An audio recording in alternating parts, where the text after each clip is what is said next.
ഞാൻ നിങ്ങൾക്ക് എൻ്റെ ലൈഫിൽ റീസെൻ്റ് ആയിട്ടുണ്ടായ ഒരു സ്റ്റോറി പറഞ്ഞുതരാം. ഞാൻ പഠിക്കുന്ന കോഴ്സിൻ്റെ ആ ഒരു ലോങ് ഡ്യൂറേഷൻ്റെ ഇടയിൽ ITT ഓറിയൻറ്റേഷൻ എന്ന് പറഞ്ഞാണ്ട് ഒരു 15 ദിവസം, അങ്ങനെ രണ്ടും കൂടി ഒരു മാസം, 15 ഒരു മാസം നീണ്ടുനിൽക്കുന്ന ഒരു ചെറിയൊരു സോഫ്റ്റ് സ്കില്ലൊക്കെ ഡെവലപ്പ് ചെയ്യാനുള്ള ഒരു ചെറിയൊരു സംഭവമുണ്ട്. ഒരു ക്ലാസ് രീതിയിൽ അവിടെ എങ്ങനെ വെച്ചാൽ നമുക്ക് കാര്യമായിട്ട് ഉണ്ടാവുക പഠനവും കാര്യങ്ങളൊന്നുമല്ല, നമ്മളെ കംഫർട്ട് സോണിൽ നിന്ന് പുറത്ത് കടക്കുന്ന രീതിയിലുള്ള ടാസ്കുകളായിരിക്കും കൂടുതലുണ്ടാവുക. അതായത് ഒറ്റയ്ക്ക് നിന്ന് പ്രസൻറ്റ് ചെയ്യാനുണ്ടാവും, ടീമിനോട് കൂടി പ്രസൻറ്റ് ചെയ്യാനുണ്ടാവും, പിന്നെ നമ്മുടെ ലൈഫ് സ്റ്റോറി പറയാനുണ്ടാവും, അതല്ലാതെ പല നാടകം, അങ്ങനെ ഓരോ ടാസ്കുകൾ കിട്ടും നമുക്ക്. അതായത് ആൾക്കാരുടെ ഇടയിലുള്ള നമ്മുടെ മടി മാറ്റിയെടുക്കാനുള്ളൊരു ചെറിയൊരു സംഭവം എന്നുള്ള രീതിയിൽ വേണമെങ്കിൽ പറയാം. അങ്ങനത്തെ കുറേ അൺകംഫർട്ടബിൾ സംഭവങ്ങളായിരിക്കും അതിലുണ്ടാവുക. അതല്ലാത്തതും ഉണ്ടാവും, രസമുള്ള അങ്ങനെ ഒരു സംഭവം, ഒരു രസമായിക്കാണ്ട് വൈബായിക്കാണ്ട് പോകുന്നൊരു സംഭവമാണ്. അപ്പോൾ അതിലുണ്ടായ ഒരു എക്സ്പീരിയൻസ് ആണ് അത്. ഓരോ ദിവസവും ഓരോ സാറുമാരെ കാര്യം, അല്ലെങ്കിൽ 2 ദിവസം ഒരു സാറ്, അടുത്ത 2 ദിവസം വേറെ സാറ്, അങ്ങനെ. അതിൽ ഒരു സാറ് വന്നപ്പോൾ ഇനി ക്ലാസ്സിൽ എന്തൊക്കെയാണ് ചർച്ച ചെയ്യേണ്ടതെന്നുള്ളത് എല്ലാവരോടും പേപ്പറിൽ എഴുതിയിട്ട്, അത് ഇനി കുട്ടികൾക്ക് ഒറ്റയ്ക്ക് വായിക്കാൻ മടി ഉണ്ടാവുമോ എന്ന് എഴുതിയിട്ടായിരിക്കും, അത് വേറെ ഉള്ളവർക്ക് പാസ് ചെയ്താണ്ട് ഓലെ കൊണ്ട് വായിപ്പിക്കാൻ വേണ്ടി അങ്ങനെ ഒരു സംഭവം പറഞ്ഞു. അപ്പോൾ എല്ലാവരോടും എഴുതാൻ പറഞ്ഞു. ഞാൻ ആ സമയത്ത് കേട്ടിട്ടില്ല, അതായത് ശ്രദ്ധിച്ചിട്ടില്ല, എന്താണ് പറഞ്ഞത് ഞാൻ അറിഞ്ഞിട്ടില്ല. എല്ലാവരും ഇങ്ങനെ എഴുതുന്നുണ്ട് പേപ്പറിൽ. അപ്പോൾ ഞാൻ എടുത്തിലോട് ചോദിച്ചു, എന്താ എഴുതേണ്ടി ചോദിച്ചു. അപ്പോൾ എന്തെങ്കിലുമൊക്കെ എഴുതിക്കോ പറഞ്ഞു. നമുക്കറിയില്ല സാർ എന്താ ചോദിച്ചത്, എന്താ അവസ്ഥ ഒന്നും അറിയില്ല, എന്തെങ്കിലുമൊക്കെ എഴുതിക്കോ പറഞ്ഞു. അപ്പോൾ ഞാൻ എഴുതി, എൻ്റെ ഒരു എല്ലാവരും ചിന്തിക്കാത്ത രീതിയിൽ, കുറച്ച് മെച്ചുവേർഡായ രീതിയിൽ, I want to be a successful father എന്ന് എഴുതി. സക്സസ്ഫുൾ എന്ന് ഞാൻ ഉദ്ദേശിച്ചത്, അതായത് എൻ്റെ മകന് അല്ലെങ്കിൽ മകൾക്ക് ഒരു റോൾ മോഡൽ എന്നുള്ള രീതിയിൽ നോക്കി കാണാൻ പറ്റുക. ഫിനാൻഷ്യലി ആയിക്കോട്ടെ, നോളജ് വൈസ് ആയിക്കോട്ടെ, സർക്കിൾ വൈസ് ആയിക്കോട്ടെ, എല്ലാത്തിലും അത്യാവശ്യം ടോപ്പിലുള്ള സക്സസ്ഫുൾ ആയിട്ടുള്ള ഒരാൾ, ഒരിക്കലും മക്കളെയോ എല്ലാവരും ഡിസപ്പോയിൻറ്റ് ചെയ്യാത്ത രീതിയിൽ അച്ചീവ് ചെയ്ത ഒരാളെന്നുള്ള രീതിയിലായിരുന്നു. അങ്ങനെ ഒരാളാവണം എന്നുള്ള രീതിയിലാണ് ഞാൻ എഴുതിയത്. അങ്ങനെ ഈ പേപ്പറുകൾ എല്ലാവരും എഴുതിയിട്ട് ഓരോരുത്തർക്ക് പാസ് ചെയ്തു. ഇതിൽ ഫുള്ള് തിയറി ചെയ്യുന്നു, കുറച്ചും കൂടി എൻ്റർടൈൻമെൻറ്റ് വേണം, അങ്ങനെ ഓരോരുത്തരുടെ അഭിപ്രായം എഴുതി. അപ്പോൾ ഞാൻ അപ്പോഴാണ് അറിയുന്നത്, ഓരോരുത്തർ എണീറ്റ് വെച്ചപ്പോൾ, നമ്മളെ എന്താണ് ക്ലാസ്സിൽ ഇനി ചെയ്യേണ്ടത്, ഒന്നും കൂടി എന്താണ് ഇമ്പ്രൂവ് ആക്കാനുള്ളത് എന്നാണ് സാർ ചോദിച്ചതെന്ന് ഞാൻ മനസ്സിലാക്കുന്നത്. അപ്പോൾ എനിക്കൊരു പേടിയായി, അപ്പോൾ ഇതിനായിട്ടൊരു ബന്ധമില്ലാത്ത സംഭവമാണ് ഞാൻ എഴുതിയത്. അപ്പോൾ ആർക്കാണ് എൻ്റെ പേപ്പർ കിട്ടിയതെന്ന് ഞാൻ കണ്ടു. അവനോട് ഞാൻ പറഞ്ഞു, പ്ലീസ് വായിക്കല് പറഞ്ഞു. ഓൻ വായിച്ചു. വായിച്ചപ്പോൾ ക്ലാസ്സിൽ എല്ലാവരും എന്നെ കളിയാക്കുക, ചിരിക്കുക.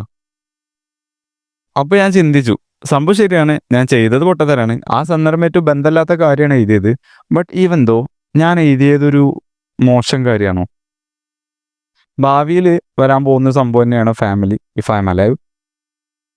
ആ ഒരു സംഭവത്തിന് വേണ്ടി, അതിനെ നല്ലൊരു രീതിയിൽ കൊണ്ടുപോകാൻ വേണ്ടി, ഒരു സക്സസ്ഫുൾ ആയിട്ടുള്ള ഒരു ഫാദർ ആവണം എന്നുള്ള കാര്യം ഇപ്പോൾ തന്നെ പ്ലാൻ ചെയ്യുന്നത് ഒരു മോശം കാര്യമാണോ? I don't understand that. ഞാനതേ ചിന്തിച്ചത്. എല്ലാവരും ഇങ്ങനെ കളിയാക്കി പറയണ്ടല്ലോ. അപ്പോൾ ഈ ഒരു സൊസൈറ്റിയിൽ ഇങ്ങനത്തെ സംഭവങ്ങളൊന്നും ആരും സംസാരിക്കണില്ല, അല്ലെങ്കിൽ നമുക്ക് സ്കൂളിൽ നിന്നൊന്നും ഇങ്ങനത്തെ അറിവുകൾ കിട്ടൂല. നമുക്ക് ഭാവിയിൽ ഫാമിലി പ്ലാനിങ്ങും ഇങ്ങനത്തെ കാര്യങ്ങളൊന്നും സ്കൂളിൽ നിന്ന് പഠിപ്പിച്ചു തരില്ല. ഞാനിപ്പോഴത്തെ ഒരു സൊസൈറ്റിൻ്റെ അവസ്ഥ വെച്ച് പറയുകയാണെങ്കിൽ, ഇപ്പോൾ ഒരു സ്ത്രീ ഇതേപോലെ ഇന്നപോലെ ഇങ്ങനത്തെ ഒരു സന്ദർഭത്തിൽ എനിക്ക് നല്ലൊരു അമ്മയാണ്, എൻ്റെ കുട്ടീനെ നല്ല രീതിയിൽ നോക്കണം, അതാണ് എൻ്റെ ഏറ്റവും വലിയ ഫോക്കസ് എന്ന് പറഞ്ഞു കഴിഞ്ഞാൽ ചിലപ്പോൾ അതൊരു മോശം കാര്യമായിട്ട് കാണുന്നുണ്ടാവും അല്ലേ? അപ്പം നിങ്ങൾക്ക് പഠിക്കാനൊന്നും പോകണ്ടേ, അപ്പോൾ ജോലിക്കൊന്നും പോകണ്ടേ, സ്വന്തമായിട്ട് എന്തെങ്കിലും ഉണ്ടാക്കണ്ടേ, ആ രീതിയിലാണ് ഇപ്പോൾ ചിന്തിക്കുന്നത്. പക്ഷെ ഞാൻ ഒരു കാര്യം ചോദിക്കട്ടെ, നമ്മുടെ ഹ്യൂമൻ ബീയിങ്സിൻ്റെ, അല്ലെങ്കിൽ ഇവിടെയുള്ള എല്ലാ ബീയിങ്സിൻ്റെയും one of the main purpose എന്ന് പറയുന്നത് എന്താ? നമ്മുടെ വംശം ഇവിടെ നിലനിർത്തുക എന്നുള്ളതാണ്, റിപ്രൊഡക്ഷൻ എന്നുള്ളതൊക്കെയാണ്. അപ്പോൾ അതിൻ്റെ ഒരു ഭാഗമായിട്ട് വരുന്ന തന്നെയാണ് നമ്മുടെ ഫാമിലി പ്ലാനിങ്ങും. അതുപോലെ ഇതൊക്കെ ഞാൻ പറയുകയാണെങ്കിൽ, നമ്മൾ ഈ പൈസ ഉണ്ടാക്കുന്നതും എല്ലാം നമ്മൾ ഇതിനു വേണ്ടി തന്നെയല്ലേ? നമ്മളെ ഏറ്റവും ക്ലോസ് ആയിട്ടുള്ള ആൾക്കാർക്ക് വേണ്ടി, നമ്മളെ റിലേഷൻഷിപ്പിന് വേണ്ടി, നമ്മളെ ഫാമിലിക്ക് വേണ്ടിയും, നമ്മളെ ബാക്കിയുള്ളവർക്ക് വേണ്ടിയൊക്കെ തന്നെയല്ലേ? ഇപ്പോൾ അത് ഒരു മോശം കാര്യമായിട്ടാണ് കാണുന്നത്, നമ്മൾ അതിനു വേണ്ടി പ്ലാൻ ചെയ്യുന്നത്. എല്ലാവരും അല്ല ഞാൻ പറഞ്ഞത്, എനിക്കുണ്ടായ ഒരു എക്സ്പീരിയൻസ് ഞാൻ പറയുന്നത്, എൻ്റെ പേഴ്സ്പെക്റ്റീവാണ് ഞാൻ പറയുന്നത്, എൻ്റെ അഭിപ്രായം. ഇത് പല ആൾക്കാർക്ക് യോജിക്കാൻ പറ്റുന്നുണ്ടാവില്ല. ഇപ്പോൾ കൂടുതലായി നമ്മൾ കാണുന്നൊരു സംഭവമാണ്, കേൾക്കുന്നൊരു സംഭവമാണ്, ചെറിയ കുട്ടികളെ എവിടെയെങ്കിലും ആക്കിയിട്ട്, ഞാൻ എൻ്റെ ഒരു അഭിപ്രായം പറയാം കേട്ടോ, ചെറിയ കുട്ടികളെ ഡേ കെയർ സെൻറ്ററിലോ അല്ലെങ്കിൽ വീട്ടിൽ മുതിർന്ന ആൾക്കാരുടെ അടുത്തോ ആക്കിയിട്ട് വൈഫ്, അതായത് പാരൻസ് ജോലിക്ക് പോവുക, എന്നിട്ട് വൈകുന്നേരം വരുന്നതന്നെ ജോലി കഴിഞ്ഞ് ടയേർഡായിട്ടാണ് വരുന്നത്. എന്നിട്ട് എന്ത് ചെയ്യുന്നു? പിന്നെ നമുക്ക് വേറെ കാര്യത്തിൽ നിന്ന് നേരമില്ലല്ലോ, ഭയങ്കര ക്ഷീണിച്ചിരിക്കണം. പിന്നെ വീട്ടിലത്തെ കാര്യങ്ങളൊക്കെ ചെയ്താണ്ട് പിന്നെ ഉറങ്ങാം. ഇത് ഇങ്ങനെ കണ്ടിന്യൂസ് ആയിട്ട് പോകും. ഇവിടെ എന്താ സംഭവിക്കുന്നത്? ശരിക്കും നമ്മൾ ഈ പൈസ ഉണ്ടാക്കുന്നതും ഈ ജോലിക്ക് പോകുന്നതും ഈ ഫിനാൻസും കാര്യങ്ങളൊക്കെ ആർക്ക് വേണ്ടിയിട്ടാണ്? ഈ കുട്ടികൾക്കൊക്കെ വേണ്ടിയിട്ടല്ലേ? ഞാൻ ഒരിക്കലും ഒരു വലിയ ആള്, പാരൻസിനൊക്കെ അഡ്വൈസ് ചെയ്യാൻ വേണ്ടിയിട്ടുള്ള ഒരു വലിയ ആൾ എന്നുള്ള രീതിയിലല്ല പറയുന്നത്. പക്ഷെ എനിക്ക് കണ്ടപ്പോൾ തോന്നിയൊരു കാര്യമാണ്, ആ ഒരു കുട്ടികൾക്ക് വേണ്ടിയാണ് ഇതൊക്കെ നമ്മൾ ബിൽഡ് ചെയ്യാനൊക്കെ, നമുക്ക് വേണ്ടിയിട്ടും നമ്മളെ ഫ്യൂച്ചർ ജനറേഷന് വേണ്ടിയിട്ടൊക്കെ. എന്നിട്ട് ആ കുട്ടികളൊപ്പം ടൈം സ്പെൻഡ് ചെയ്യാതെ, ആ കുട്ടികൾക്ക് വാല്യൂ കൊടുക്കാതെ, അവർക്ക് വേണ്ട കെയർ കൊടുക്കാതെ, നമ്മൾ വേറെ എവിടെയെങ്കിലും ബോസിൻ്റെ ഒക്കെ കീഴിൽ നിന്ന് പണിയെടുത്തിട്ട് അവിടെ നിന്നിട്ട് ക്ഷീണിച്ച് വീട്ടിൽ വന്ന് അടുത്ത ദിവസം അതേപോലെ ചെയ്ത് ഇതുകൊണ്ട് എന്താ കിട്ടുന്നത്? എല്ലാവരും ഒരു കാര്യം ചെയ്യുന്നുണ്ടെന്ന് കരുതി അത് നോർമൽ ആവില്ലല്ലോ. കോമൺ ആണെന്ന് കരുതി അത് നോർമൽ ആവില്ലല്ലോ. ഞാൻ ഇതൊക്കെ ശരിക്കും ചിന്തിച്ചു തുടങ്ങിയാൽ എങ്ങനെ വെച്ചാൽ, നമ്മളിപ്പോൾ പൂച്ചകളെ നോക്കുക, അല്ലെങ്കിൽ കോഴികളെ നോക്കുക, അല്ലെങ്കിൽ വേറെ മൃഗങ്ങളെ നോക്കുക. ഒരുവിധം മൃഗങ്ങളൊക്കെ അതിൻ്റെ കുട്ടികൾ സ്വന്തമായിട്ട് കഴിക്കാനും സർവൈവ് ചെയ്യാനൊക്കെ പഠിക്കുന്നത് വരെ ഫുൾ ടൈം കുട്ടികളെ നോക്കുന്നുണ്ട്. ആകെ ഒരു ഫുഡ് തേടി പോകുന്ന ആ ഒരു സമയം മാത്രമേ ഉണ്ടാവുള്ളൂ. അതായത് ആ കുട്ടികൾ അതിൻ്റെ ഓരോ സ്കില്ലുകൾ ഡെവലപ്പ് ചെയ്യുന്നു. ഇപ്പോൾ പൂച്ചകളൊക്കെ ആണെന്നുണ്ടെങ്കിൽ തള്ള എപ്പോഴും കുട്ടീൻ്റെ ഒപ്പം ഉണ്ടാവും. ഞങ്ങളെ വീട്ടിൽ പൂച്ചയുണ്ട്. അപ്പോൾ ആ കുട്ടീനൊന്ന് തൊടാൻ ആ പൂച്ച അയക്കൂല കുട്ടികളുണ്ടായി കഴിഞ്ഞാൽ. നമ്മൾ ആക്രമിക്കൊന്നുമില്ല, പക്ഷെ അവൾക്കത് ഇഷ്ടമല്ല. എപ്പോഴും കുട്ടികളൊപ്പം ഉണ്ടാവും. അങ്ങനെ ആ ഒരു സംഭവം തന്നെയല്ലേ ശരിക്കും മനുഷ്യനും ചെയ്യേണ്ടത്. മേ ബി ഇതിൽ വലിയ കുറച്ചും കൂടി പെർസ്പെക്റ്റീവ് ഉള്ളവരുണ്ടാവും. അങ്ങനെ നിങ്ങൾക്ക് എന്തെങ്കിലും ഉണ്ട്, അഭിപ്രായം ഉണ്ടെന്നുണ്ടെങ്കിൽ കമൻറ്റ് ചെയ്യാം. ആ ഒരു രീതിയിൽ തന്നെ കുട്ടികൾക്ക് ഫുൾ കെയറിങ് കൊടുത്ത് ഓല് വളർന്നു തന്നെ പ്രായമാണ്. ഓരോ കാര്യങ്ങളും വീണുകാണ്ടും ഫുഡ് കഴിച്ചാണ്ടും തീ തൊട്ടുകാണ്ടും അങ്ങനെ കുറേ എക്സ്പീരിയൻസുകൾ പഠിച്ചു വരുന്ന, ഏറ്റവും കൂടുതൽ എക്സ്പീരിയൻസുകൾ പഠിച്ചു വരുന്നൊരു ടൈമല്ലേ. അപ്പോൾ നമ്മൾ കൂടെ വേണ്ടേ? അവിടെയും ഇവിടെ ആക്കിയിട്ട് വേറെ എവിടേക്കെങ്കിലും പോയിട്ട് അവിടെ ജോലി എടുത്ത് പൈസ ഉണ്ടാക്കിയിട്ട് ഈ പൈസക്ക് എന്തെങ്കിലും വാല്യൂ ഉണ്ടോ? അപ്പോൾ ഇങ്ങനെ ആരും സംസാരിക്കാത്ത ഈ ഒരു വിഷയത്തെക്കുറിച്ചാണ് ഇന്ന് ഈ വീഡിയോ ചെയ്യുന്നത്. ഇത് ബോയ്സിന് വേണ്ടിയിട്ടുള്ള വീഡിയോ ആയിട്ടാണ് ഞാൻ ചെയ്യുന്നത്. How to find a wife quality woman in your life. എൻ്റെ ഒരു പോളിസി എന്ന് പറയുന്നത്, ഞാൻ ആഗ്രഹിക്കുന്ന ഒരു കാര്യം ചെയ്യാത്ത ഒരാളെക്കുന്ന് ആ കാര്യത്തെക്കുറിച്ചുള്ള അഡ്വൈസ് സ്വീകരിക്കില്ല. ഞാൻ ഈ ഒരൊറ്റ ടോപ്പിക്കുമ്പോൾ വേറൊരു വീഡിയോ ഉണ്ടാക്കിയിട്ടുണ്ട്. ഇതിന്മേൽ എനിക്കൊരു എക്സ്പീരിയൻസ് ഉണ്ടായിട്ടുണ്ട്, ഒരു സ്റ്റോറി. അപ്പോൾ ഈ ഒരു സംഭവം എന്താ വെച്ചാൽ, ഇപ്പോൾ എക്സാമ്പിൾ പറയുകയാണെങ്കിൽ ഒരാൾ എനിക്ക് ഫിറ്റ്നസ് അഡ്വൈസ് തരികയാണ്. പക്ഷേ അയാൾ ഫാറ്റാണ്, അയാൾ ഒരു ബോഡി ഉണ്ടാക്കില്ല, അയാൾ ജിമ്മ് ഇതുവരെ കണ്ടിട്ട് പോലില്ല.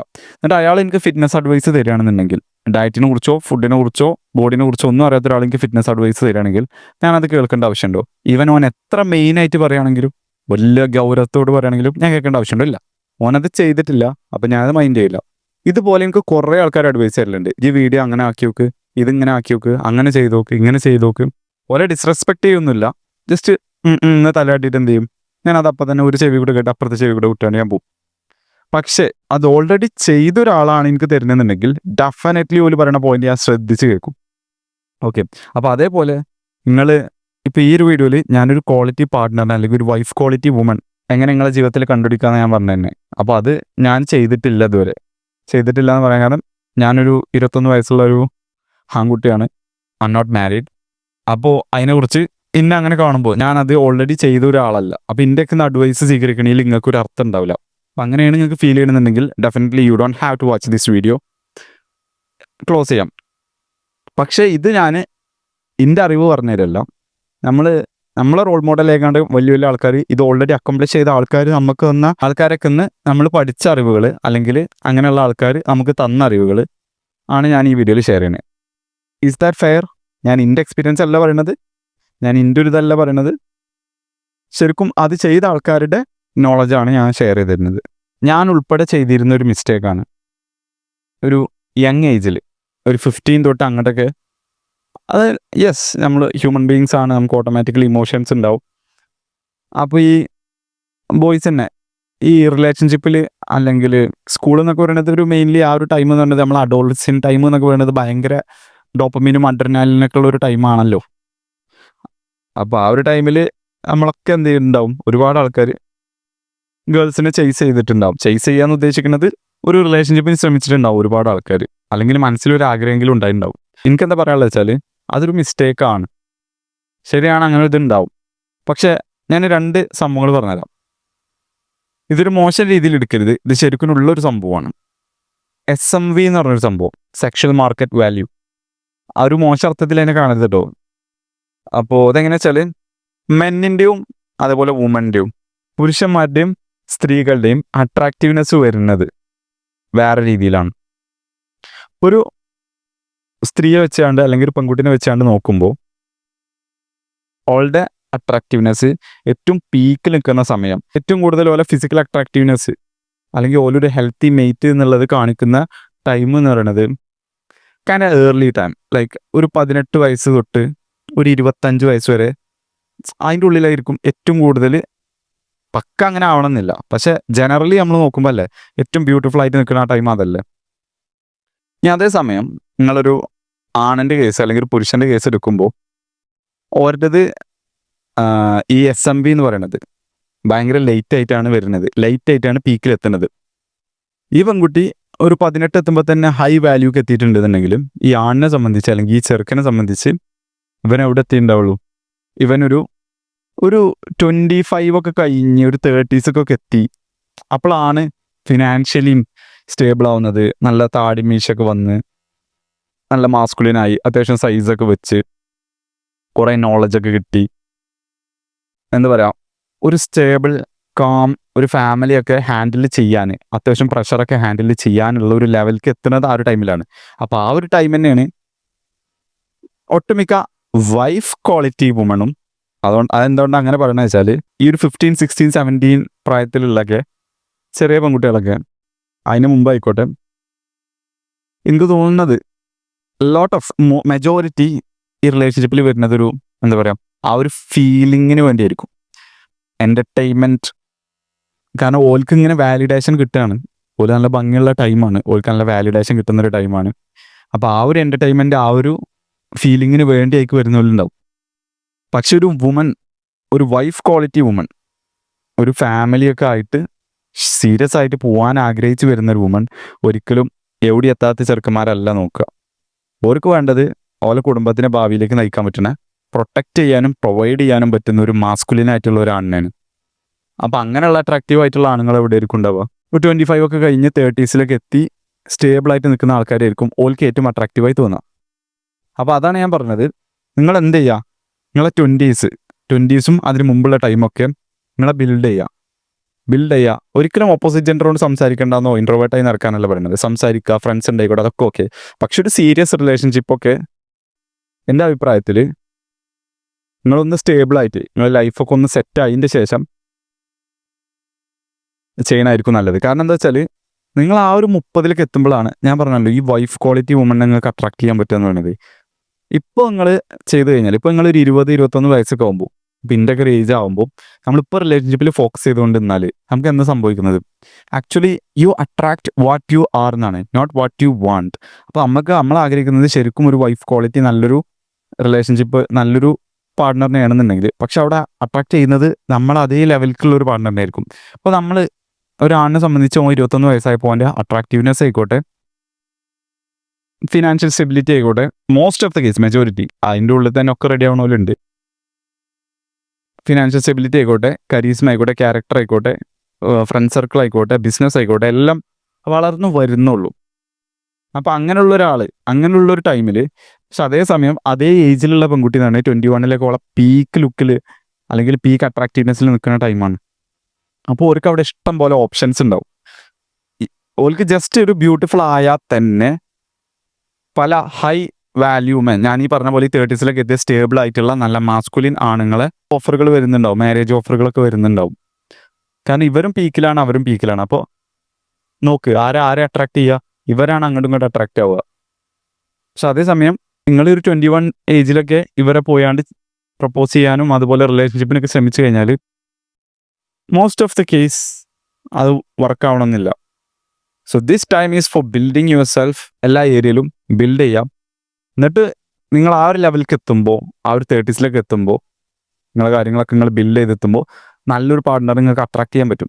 ഇനി അതേപോലെ തന്നെ അലക്സ് ഹോർമോസിനെ അറിയാം നിങ്ങൾക്ക്. അലക്സ് ഹോർമോസിൻ്റെ കേസിൽ പറഞ്ഞാൽ മൂപ്പര് സക്സസ്ഫുൾ ആവുന്നതിന് മുമ്പാണ് മൂപ്പര് എന്താ പറയുക ഒരു മൂപ്പരെ പാർട്ട്ണറും ഒപ്പമാണ് ഓരോ ബിസിനസ്സൊക്കെ ബിൽഡ് ചെയ്തെടുത്തത്. അപ്പോൾ അങ്ങനെ നല്ലൊരാളെ നിങ്ങൾക്ക് ഓൾറെഡി അട്രാക്റ്റ് ചെയ്യാൻ പറ്റിയിട്ടുണ്ടെന്നുണ്ടെങ്കിൽ, നല്ലൊരാൾ നിങ്ങളുടെ ലൈഫിൽ വന്നിട്ടുണ്ടെങ്കിൽ ഗ്രേറ്റ്, ഗുഡ്, ബെസ്റ്റ്. പക്ഷേ എല്ലാവരുടെ കേസും അങ്ങനെ അല്ലല്ലോ. അതുകൊണ്ടാണ് ഞാൻ പറയുന്നത് ഈ ഒരു ടൈം നമ്മൾ ആ ഒരു സംഭവത്തിന് വേണ്ടിയില്ല, നമ്മളെ ബിൽഡ് ചെയ്യാൻ വേണ്ടിയിട്ടാണ് മാറ്റിയേക്കേണ്ടതെന്നുള്ളത്.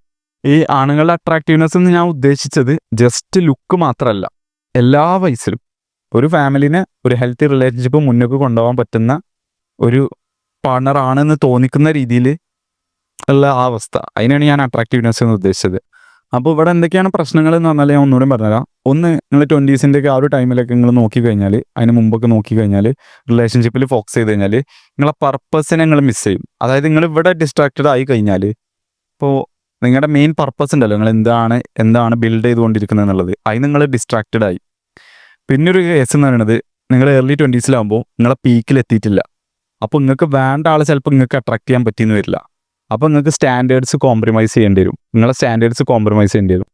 പിന്നെ ഈ ഒരു ചെറിയ പ്രായത്തിലുള്ള ഗേൾസ്, മെയിനായിട്ടും ചെറിയ പ്രായത്തിൽ പറഞ്ഞാൽ മെയിനായിട്ട് 20s അടിയിലുള്ള ഉദ്ദേശിച്ചത്, കൂടുതൽ ഗേൾസും ഒരു ഹസ്ബൻഡ് ടൈപ്പ് ആളല്ല നോക്കുന്നത്. ഞാൻ പറഞ്ഞല്ലോ വൈഫ് ക്വാളിറ്റി വുമൺ എന്നുള്ള രീതിയിൽ. അതുപോലെ ഒരു ഹസ്ബൻഡ് ടൈപ്പ് അല്ലെങ്കിൽ ഒരു ഫാമിലി കൊണ്ടുപോകാനുള്ള ടൈപ്പ് ആളല്ല ഉദ്ദേശിക്കുന്നത്. അധികം ആൾക്കാരും എന്താണ്, ഒരു എൻ്റർടൈൻമെൻറ്റ് രീതിയിലാണ് ചിന്തിക്കണത്. അപ്പോൾ ആ ഒരു ആൾക്കാരല്ല നിങ്ങൾക്ക് അട്രാക്ട് ചെയ്യേണ്ടത്. ഞാൻ എക്സ്പെക്ട് ചെയ്യണത്, ഇപ്പോൾ ഈ വീഡിയോ കാണുന്ന എൻ്റെ ഓഡിയൻസ് കുറച്ചും കൂടി മെച്ചുവേർഡായിട്ട് ചിന്തിക്കുന്ന ആൾക്കാരാണ്, ചെറിയ കുട്ടികളെ പോലെ അല്ല ചിന്തിക്കണമെന്നാണ് ഞാൻ എക്സ്പെക്ട് ചെയ്യുന്നത്. പിന്നെ അവസാനത്തെ കാര്യം പറയാനുള്ളത്, നിങ്ങളെ പീക്കിക്ക് എത്തിയിട്ടില്ല. പീക്കിക്ക് എത്തിക്കഴിഞ്ഞാൽ നിങ്ങൾക്ക് ഓപ്ഷൻസ് ഉണ്ടാവും. അപ്പോൾ നിങ്ങൾ സ്റ്റാൻഡേർഡ് കോംപ്രമൈസ് ചെയ്യേണ്ട ഒരു ആവശ്യം ഉണ്ടാവില്ല. അപ്പോൾ ഇപ്പോൾ എന്ത് ഫോക്കസ് ചെയ്യണം? What should we do now the boys? What should we do? നിങ്ങളുടെ എല്ലാ എക്സ്പെക്റ്റിനെയും നിങ്ങൾ എന്ത് ചെയ്യുക? ഇമ്പ്രൂവ് ചെയ്തുകൊണ്ടിരിക്കുക. നിങ്ങളുടെ ഫിസിക്കൽ ഹെൽത്ത്, മെൻ്റൽ ഹെൽത്ത്, നല്ലൊരു അട്രാക്റ്റീവ് ആയിട്ടുള്ള ബോഡി ബിൽഡ് ചെയ്തുകൊണ്ടിരിക്കുക. ഫിനാൻഷ്യൽ സ്റ്റെബിലിറ്റി, അതിനുവേണ്ടി വർക്ക് ചെയ്യുക. Time freedom, location freedom. ഈ ടൈമിൽ ഓവർലുക്ക് ചെയ്യുന്ന നല്ല രീതിയിൽ ആൾക്കാർ മൈൻഡ് ചെയ്യാത്തൊരു സംഭവമാണ്. എല്ലാവരും എംപ്ലോയ്മെൻറ്റ് എന്നുള്ള രീതിയിലൊക്കെ പോയിട്ട് ടൈം ഫ്രീഡം, അതേപോലെ ലൊക്കേഷൻ ഫ്രീഡം, ഈ രീതിക്കൊന്നും ആരും ചിന്തിക്കുന്നില്ല. അത് അച്ചീവ് ചെയ്യാൻ പറ്റുകയാണെങ്കിൽ ബെസ്റ്റ്. പിന്നെ നമുക്കിപ്പോൾ ഒരു കാര്യം ചെയ്യാൻ തോന്നുന്നുണ്ടെങ്കിലും ചെയ്യാൻ തോന്നുന്നില്ലെങ്കിലും ആ കാര്യം ചെയ്യുന്നൊരു സംഭവം ഉണ്ടല്ലോ, നമ്മൾ ഇമോഷൻസിനെ മൈൻഡ് ചെയ്യാതെ നമ്മളൊരു കാര്യം ചെയ്യുന്നത്. അതായത് ഇപ്പോൾ എക്സാമ്പിൾ പറയുകയാണെങ്കിൽ, നമുക്കിപ്പോൾ പഠിക്കാൻ തോന്നുന്നുണ്ട്, പഠിച്ചു. പഠിക്കാൻ തോന്നുന്നില്ല, എന്നാലും പഠിച്ചു. അങ്ങനെ ഒരു സംഭവം. ഡിസിപ്ലിൻ, അത് ബിൽഡ് ചെയ്യാം. നിങ്ങളെ ഫ്രണ്ട് സർക്കിള്, നല്ല ഹാബിറ്റിലേക്കും നിങ്ങളെ ലിമിറ്റിനെ അപ്പുറത്തേക്ക് പുഷ് ചെയ്യുന്ന ഫ്രണ്ട് സർക്കിള് ബിൽഡ് ചെയ്തുകൊണ്ട് വരിക. നിങ്ങളുടെ പർപ്പസിൽ ഫോക്കസ് ചെയ്യുക. പർപ്പസ് എന്ന് പറഞ്ഞാൽ നമുക്ക് എല്ലാവർക്കും ഉണ്ടാവും. അത് പല ആൾക്കാരും അതിനെക്കുറിച്ചൊന്നും ചിന്തിച്ചിട്ട് തന്നെ ഉണ്ടല്ലോ, കുറച്ച് ഡീപ്പായിട്ട് ചിന്തിക്കേണ്ട ഒരു സംഭവമാണ്. എല്ലാവരെയും ഈ ഭൂമിയിൽ പഠിച്ചിട്ടുള്ളത് അല്ലെങ്കിൽ സൃഷ്ടിച്ചിട്ടുള്ളത് ഒരു കാരണത്തിനാണ്. അപ്പോൾ എല്ലാവർക്കും ഒരു പർപ്പസ് ഉണ്ടാവും. എന്തോ ഒരു സംഭവം അച്ചീവ് ചെയ്യുക, അല്ലെങ്കിൽ നേടുക, അല്ലെങ്കിൽ ബിൽഡ് ചെയ്യുക, അല്ലെങ്കിൽ ക്രിയേറ്റ് ചെയ്യുക, ഈ ലോകത്തിനൊരു വാല്യൂ പ്രൊവൈഡ് ചെയ്യുക, ഇങ്ങനെ എന്തെങ്കിലും ഒരു പർപ്പസ് ഉണ്ടാവും. അപ്പോൾ ആ പർപ്പസ് നിങ്ങളിപ്പോൾ ആ പർപ്പസിൽ ഫോക്കസ് ചെയ്യുക. ഇപ്പോൾ ഈ ഒരു ടൈമിൽ നിങ്ങളെ സ്റ്റാൻഡേർഡ്സ് കോംപ്രമൈസ് ചെയ്താണ്ട് വെറുതെ ഒരാളെ ചേസ് ചെയ്യേണ്ട ഒരു ആവശ്യമില്ല. If a high quality woman comes to your life right now, great. Otherwise just focus on yourself until the focus is you. I hope ഈ ഒരു വീഡിയോ ബോയ്സിനൊക്കെ അത്യാവശ്യം ഹെൽപ്ഫുൾ ആയി ഉണ്ടാവും എന്നുള്ളത്. കാരണം ഇങ്ങനത്തെ സംഭവങ്ങളൊക്കെ സൊസൈറ്റിയിലെ ആൾക്കാർ പറയുന്നത് വളരെ കുറവാണ്. നമുക്ക് സ്കൂളിൽ നിന്നൊന്നും ഇങ്ങനത്തെ അറിവ് കിട്ടില്ലല്ലോ. So thank you. See in the next video.